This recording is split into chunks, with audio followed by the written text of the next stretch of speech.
My mother's words always carried a tone of self-justification, but that morning there was something colder about it. The message was short. Your father and I sold your seaside villa to settle your sister's debts. You didn't need it anyway, right? She's family. No apology, no call. Just an assumption that I'd accept the theft of everything I built, silently, as always. I stared at the screen in the dim light of the train, the rhythmic hum beneath me almost mocking. My reflection looked calm, controlled, detached. But inside, a quiet fire began to burn, steady and focused. They thought distance made me powerless. They were wrong.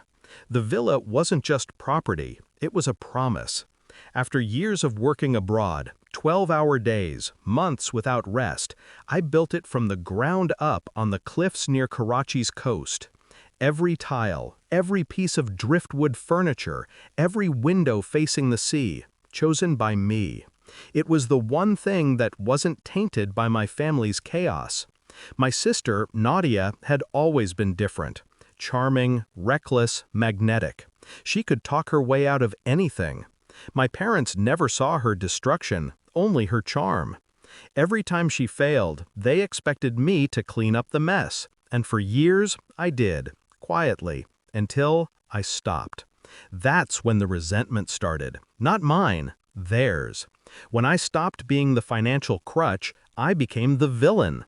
Independence to them was betrayal. It began subtly. 2 missed calls from my father. A late-night text from my mother. Please, call us soon. It's important. I ignored it. I'd learned that important usually meant expensive. Then came the silence. For a week, no contact, until that email. Cold. Practical. They didn't know that the villa had been under a legal structure I'd created years ago, a holding company registered in my name but shielded by a financial trustee overseas.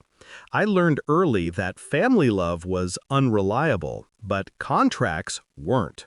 Still, I didn't respond. I didn't accuse. I didn't threaten. I let them believe they'd succeeded. When I landed in Karachi 2 days later, I didn't go home. I went to the bank. I reviewed the trust, confirmed every title deed, every clause. Then I contacted the local police and reported the sale. Fraud, unauthorized transfer, and false representation of ownership. By the time the police report was filed, I had already traced the transaction. The villa had been sold to a mid-tier property agent named Hassan Mir, a convenient scapegoat. The money never even reached the agency's official accounts.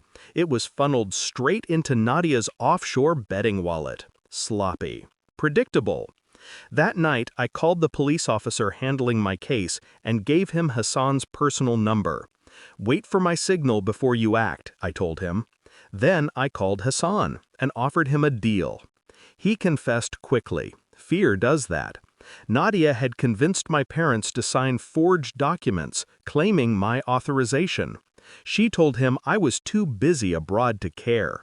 I told Hassan to stay quiet and cooperate. In exchange, I promised to clear his name once the truth came out. Then I reached out to my sister. She answered on the second ring, her voice smooth, pretending innocence before I even accused her. I heard you're upset, she said. Mom and Dad did what they had to do. You know how bad it got. I cut her off. Don't explain. I understand. And I did. I understood everything. She mistook my calm for forgiveness. She didn't know that every word she said after that would become part of my silent revenge. I recorded the call. Every casual admission, every lie she tried to twist into justification. Then I disappeared from her life. For 2 weeks. When the real estate agent, the real one, not Hassan, called my parents to confirm the title verification, confusion began. He asked for my authorization to finalize the transfer papers. My mother, confident, said, "It's already done. We sold it." The agent replied, puzzled, "That's impossible. The ownership belongs to an international trustee, and only the primary beneficiary can sell, your son." I wasn't there. But I imagined their silence, the kind that stretches too long to recover from. Within hours, the police arrived at their door with a warrant, fraud, forgery, conspiracy to defraud an international asset. Nadia's name was listed first, my father's second. I didn't press charges for imprisonment. I didn't need to. The social humiliation, the frozen accounts, the calls from relatives, that was punishment enough. The villa remained mine, legally untouched. But their reputation, that was gone. 3 weeks later, I visited them. The house felt smaller. My mother wouldn't meet my eyes. My father tried to reason, his voice trembling with the weight of pride and regret. "You didn't have to go this far," he said.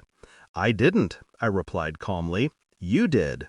Nadia sat in the corner, arms crossed, eyes red. "You ruined us." I looked at her. "No, I just reminded everyone."